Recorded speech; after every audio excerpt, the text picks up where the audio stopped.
So Kano represents a microcosm of what infrastructure can do in how it impacts our lives. And this is what I wish to speak about at this valedictory session of our Council of Works. But very quickly, I just want to speak in context. What did we meet?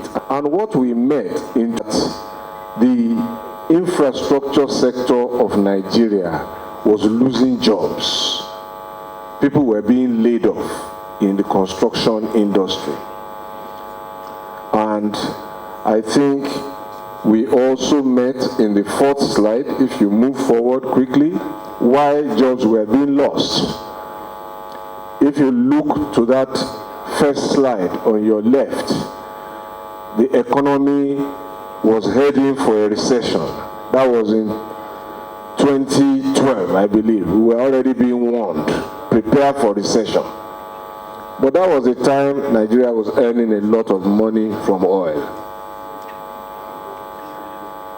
And if you look at the bottom slide, that was 2016. By the time we came into office, oil price was at $30.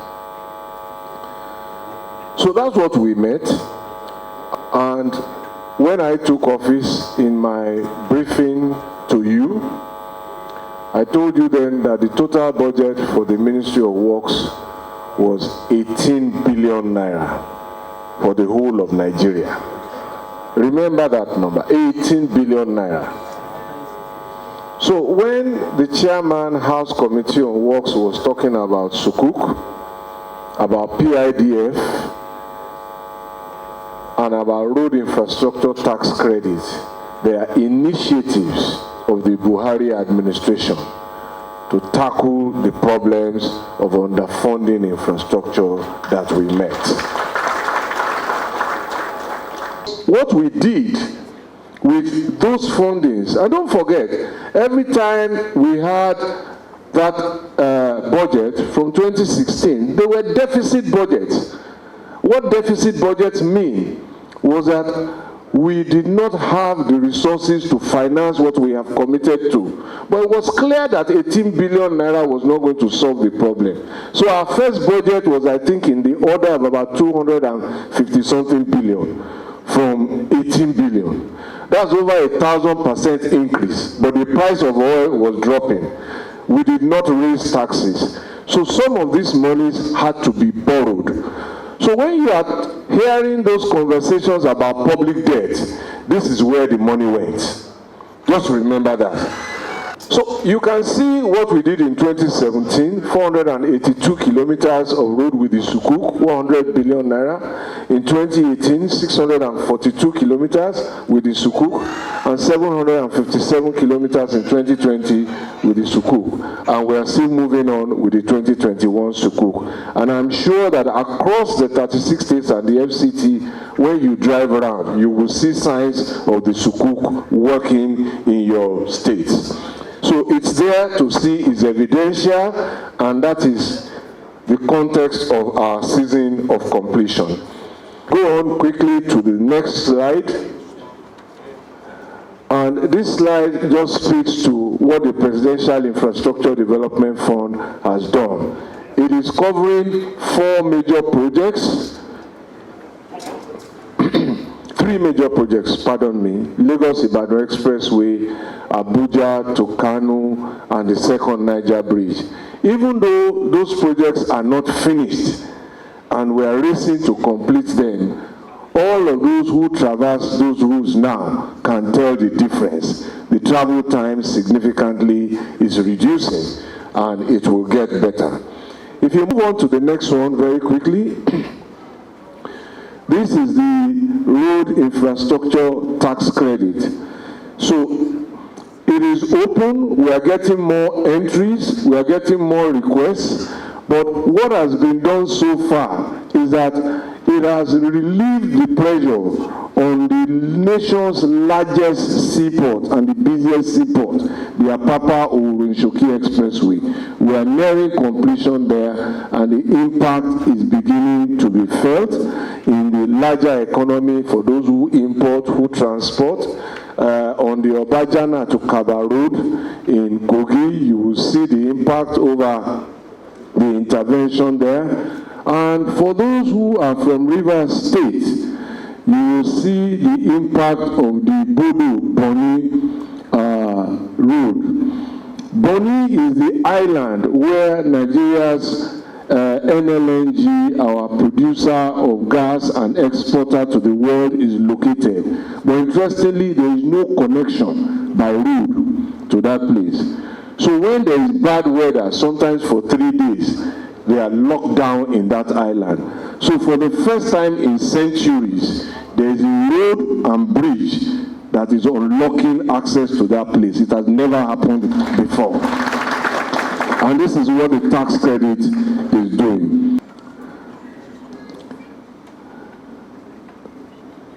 Now, what you will see in this slide, these are the roads, the 21 roads covered by the NNPC tax credit scheme. A total of 621 billion is committed to these 21 roads that cover all the 6 zones of the country. Every zone is represented here, and it will cover a distance of 1,804 kilometers.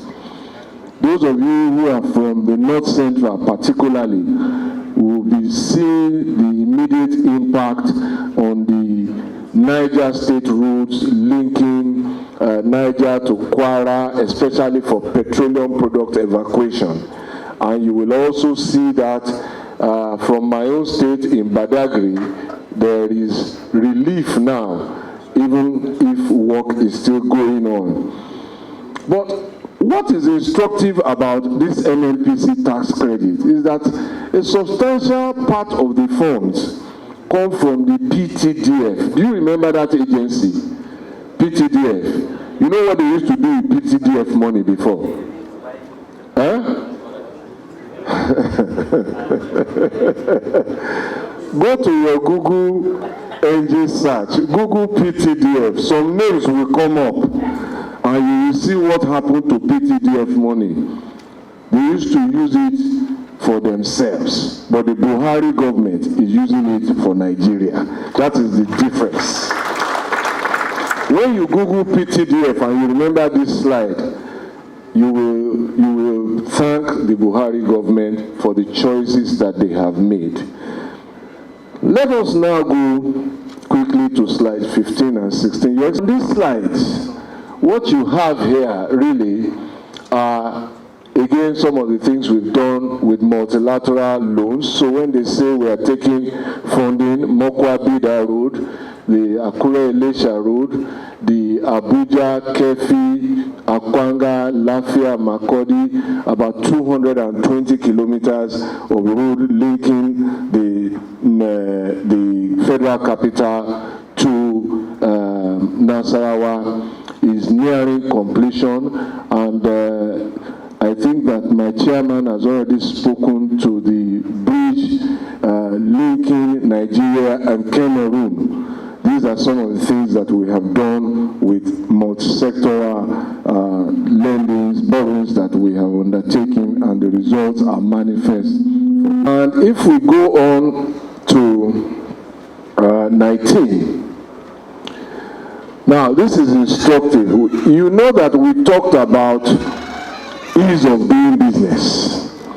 Now, some of the roads that the chairman has mentioned here, we have consciously, every time we finish those roads, we speak to the users of the roads, the drivers, the commuters, we do a survey. And this is a small summary of the survey from some of the roads we have commissioned. So in the bold part there, just across only 896 kilometers, I'm sorry the prints are a little bit small, I hope they could enlarge it. This is the heart of the matter, really. You will see that over that period, in some cases, travel time has dropped by as much as 75%. In some cases. So, in some cases 35%, in some cases 60%. But the average, when you take the mean across those periods, we have reduced travel time by 56.20%.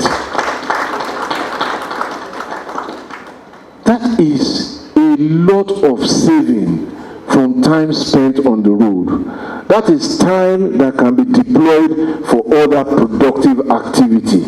And this is where infrastructure creates efficiency, creates choice, and creates prosperity. There is also the other side. Not only is travel time reduced, travel cost has dropped by close to 56.25%. So when this government committed to raising people out of poverty, it does not necessarily mean that it will employ everybody. It does not necessarily mean that its social intervention funds will reach everybody. It is a swath of interventions. And so if government begins to help you reduce how much you spend on transport and how much you spend on roads, on the road, has that government not reached you indirectly? So this is interesting. We asked our contractors to just give us a feedback. Because you see, people talk about infrastructure and they are just seeing roads and bridges. But we see more. We see livelihoods connected to it. So we asked our contractors, can you give us a list of some of the suppliers, the aggregates, the things you have bought to build that road? Because it's an economic objective. And let us just use this one contractor in 2020. So in 2020, this contractor employed 1,421 subcontractors, suppliers of diesel, suppliers of sand, suppliers of all sorts of components in order to execute our contract. So this is approximately 1,421 families who benefited from supply contracts worth 45 billion naira. So one of the things I tell people that if you want to legitimately distribute money in an economy, commit to infrastructure. Because from the day you sign the contract, the first thing you do is you use advance payment guarantee, Abi? Who issues it? Is it for free? Aha, that's where the benefit starts to trickle until it reaches the laborer. So let's just have a common page. This is the heart of the matter. Let me close by just going to my last slide, which is 25, and to say that all of what has been achieved in spite of challenges. There are still challenges ahead, and we are still confronting them. So the first one is the compensation issue and the encroachment of the existing right of way. Let me use this opportunity to appeal for a more broader understanding of the right of way issues. Across this country, on the federal roads that exist today, if it's a single carriage way, that right of way has already been acquired and it exists. The dimension of that right of way is 45.75 meters from the center of the road on both sides. Let me repeat that, 45.75 meters on an existing carriage. So where we are trying to dualize now, we are not acquiring a new right of way. We are within our right of way because each lane is 3.65 meters. If you add the outer and the inner shoulder, maybe another 4 meters. We are still within the 45 on one side and the 45 on the other side. The fact that we have not used it and people have encroached doesn't mean that it is their land. It actually is our land, and we will not pay compensation for what we own. In cases where we are applying for new right of way in the states, Let us also have a common understanding rooted in law that the federal government has no dominion over land. It is a state matter by virtue of the Land Use Act, which is a constitutional provision in itself, has been embedded in the Constitution. And if you take time to read that law, you will see there that it is the acquiring authority, which is the state government, that is responsible for payment of compensation. It is our view that the local authority, which is the state, is in a better position to talk to its people, to explain to them why they must, perhaps in some cases, get compensation, in some cases, compromise compensation, so that they can benefit from these rules. And, the last point there is this: the axle load abuse. All our roads are not built without definition. They are built to specification, to carry certain capacities.